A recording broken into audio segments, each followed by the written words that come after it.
So I bet if you survey Panthers fans and ask them what is one of their biggest concerns as far as the team in terms of defensively, they would probably say the secondary. And I can understand that. There's been some injuries the past few years to a couple key positions, and we even have some question marks going into the season right now with injuries. So in this video today, we're going to be continuing the series where we evaluate the training camp roster going in, and today obviously is the secondary. None other than those guys on the back end of the defense, who is the last line of defense. And of course, we have a lot of new faces, a lot of new pieces, a new defensive coordinator. So we have a lot of things to get into in this video. But before we get into that, my name is Aaron Duncan here with the Necessary Bluntness Sports Talk. I do recap and analysis of the Carolina Panthers. So if you want to see more videos just like this and my whole series that I've been doing, make sure you hit the subscribe button down below and the bell icon. That way you get a notification when I drop new videos and when I go live. Because like I said, I'm doing a whole series of this, so I'll plug in the playlist up above. That way you can catch up if you missed anything. But if you say subscribe, you won't miss anything going forward. And also,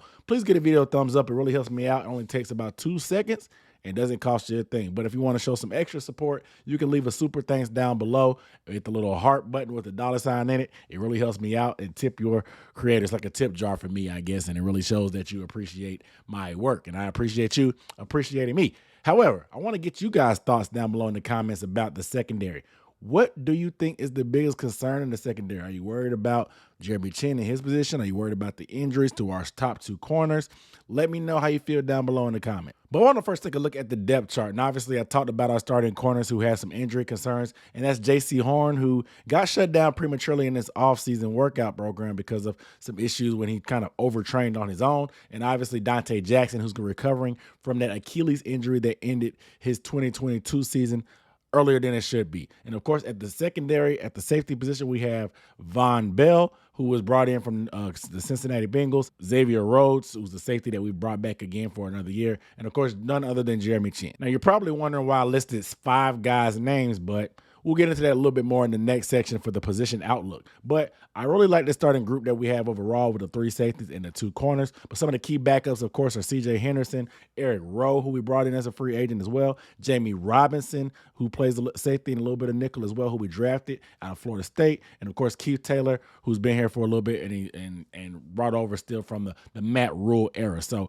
we have some guys with the experience. They have a good mix of vets and some youth as well. Obviously, health is going to be a concern, but I feel pretty decent about our depth chart overall with these guys when everything is equal and all people are healthy. But let's turn the page to that position outlook, because like I said, I listed 3 safeties in terms of the depth chart. And I think that's a lot of what our base defense will look like. A lot of people may have some concerns about our linebacker position. A lot of people may be saying, hey, Jeremy Chinn needs to be playing linebacker.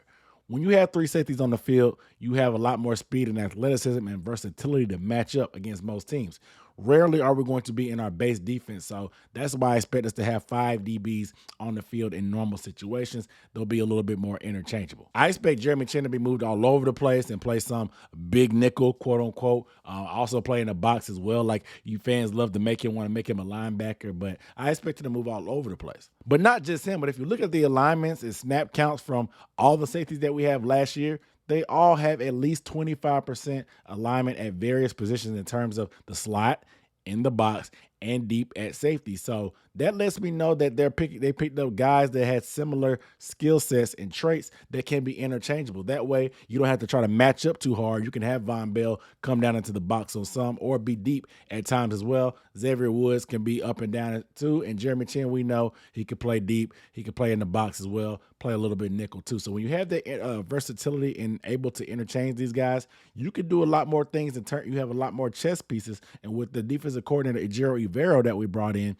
he loves the secondary. He has a background as a secondary coach before he became a DC. So I'm sure he likes to really lean on his safeties a lot more in terms of that, instead of extra linebacker on the field who may be a little bit slower or may lack the skill set to cover certain pass plays or get after the passer, whatever the scenario may be. But in terms of the corners, I definitely will be monitoring Dante Jackson's recovery. We've been getting a little bit of check-ins every so often. He looks to be on track to get involved during training camp and be on track for the regular season. We'll see how everything shakes out, because he hasn't gone full speed, and we know that speed is the aim of Dante Jackson's game. So if he doesn't have that speed, there's going to have to be some concerns, but it's also going to be acclimation period for him as well. So who is going to be that cornerback that may have to step up in his place? Is it going to be C.J. Henderson? I know some fans don't feel great about that. Will it be Keith Taylor? Some fans don't feel great about that as well. Or will it be a guy like Eric Rowe, who also can play some outside corner if need be in emergencies? I think that Eric Rowe could be a good piece for us, especially in the nickel, in terms of nickel. That's a great shot at starting as that nickel back in those certain obvious passing scenarios if we sub out a safety or whoever. Another thing I'll be monitoring as I'm at training camp will be J.C. Horn's workload. Like I said, they shut him down during the offseason program because of that little ankle injury that he suffered training on his own. How will they ramp him back up? Will they ease him back into it? Will it be full go off the rip? How will they do it? Last year in training camp, obviously he was coming off of that foot surgery that eased him back in. He had a couple of days where he had some setbacks, so they stopped him for a bit, but he was fine going into the season. With the new coaching staff and the new training staff, will they ramp him up in it just like everybody else, or will they taper him off early and give a chance for everybody else to get reps? Regardless, we'll find out as things go, but with both your starting cornerbacks having some question marks, I can understand why some fans are uneasy, but at the same time, with training camp, it'll give other guys and younger guys a chance to show what they're actually made of. We'll be able to evaluate these guys from a total perspective, but they're going to get chances to go against the top guys on the team. So they'll get every opportunity to show what they're made of, and if they're able to be that next man up off the bench if we're waiting on a guy to recover from an injury. And I know fans may be weary of our cornerback depth, and that's fair. I mean, I guess because last year we really had the worst case scenario. I mean, I just don't see worst case scenario happening again. Yes, we have some guys that have faced numerous injuries like Dante Jackson and JC. But like I said, when I say worst case scenario, we literally brought in Josh Norman, who was on the street at 36 years old, almost gave him quality playing time, but he played a little bit. But that's the type of guy that we had to pick up off the street. That's how drastic last year's times was. I don't see it being that drastic this year. Knock on wood, but I think we saw the worst case scenario, and fans just have that PTSD of thinking that, hey, we didn't make enough moves and we're not going to be good enough. We don't have what we need there. I think that when healthy, our guys will be able to stand up to the task. Now, will they stay healthy? That'll be the question, but I just can't see the worst case scenario happening 2 years in a row. So who is my player to watch in the secondary? I'm going to have to go with none other than Jeremy Chinn, the safety. Now, reports from OTA says that Jeremy Chinn has been doing great in this system, and they're going to actually put more on his plate. They didn't want to give him too much to do, but it seems like he's been able to absorb a lot of the information and do what they needed him to do. Now he's going to be even bigger chess piece to be able to move around. Even Coach Frank Wright talked about how they're going to keep spoon-feeding him more and more and see what he can take, because Jeremy Chinn has a lot of versatility. He can tackle. He can play in the box. He's pretty good in space making tackles as well. He's a sure tackler just in general, and he has a very athletic skill set. He's 6'3", 215, 220, ran 4.4, has some range. Yes, we know that his one-on-one coverage skills aren't the best, but that's not what you want to put him in a long-term scenario. I know last year we were kind of thin, like I said, in the secondary, so Jeremy had to cover a lot more than he should, but he did stand up to the task at times. Yes, he took his lumps, but like I said, that's not what he should be doing full-time anyway.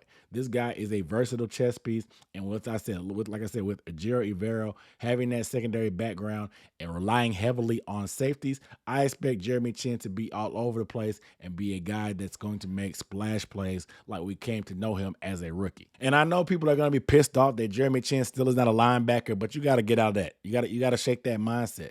Like, this is not the regular NFL anymore where, 3 linemen, 4 linebackers running 3-4. Who's going to be that big nose guard? Who's going to be our extra inside? No, that's not how NFL works anymore. I told you guys we're going to probably be starting 5 guys in the secondary on the field. So a couple of guys are going to be interchanging. There's a lot more versatility. There's a lot more positionless type of players per se. So this is a new league, a new NFL, and I think that fits Jeremy Chinn to a T with this system, because if that's the way you're going to play, Jeremy Chinn can't play that linebacker role, but he also has secondary skill sets. So I love the potential of what could happen with Jeremy Chinn. I expect him to have a career year, especially in his contract year. Nobody plays more motivated than a guy in a contract year, and I expect Jeremy Chinn to get the best out of him this year, because I don't think it's a matter of if they bring Jeremy Chinn back. I think it's just finding out where his value is and where that price is. I think they see Jeremy Chinn as a core player. They've echoed this on numerous occasions. So I think it's just kind of determining where that money is and how much money can he make himself by playing better this year. we will see. But regardless, I want to get you guys' thoughts. How do you feel about Jeremy Chinn this year going into playing like a positionless type of position, being a safety, but maybe playing in a box sometimes, at nickel sometimes as well? I know a lot of you guys want to put him at linebacker so bad, but I don't think he's big enough to hold up there full time. So I want to get you guys' thoughts. But without further ado, you guys subscribe to the channel. Make sure you keep up and watch the rest of the videos in the series. I'll see you next time. Peace.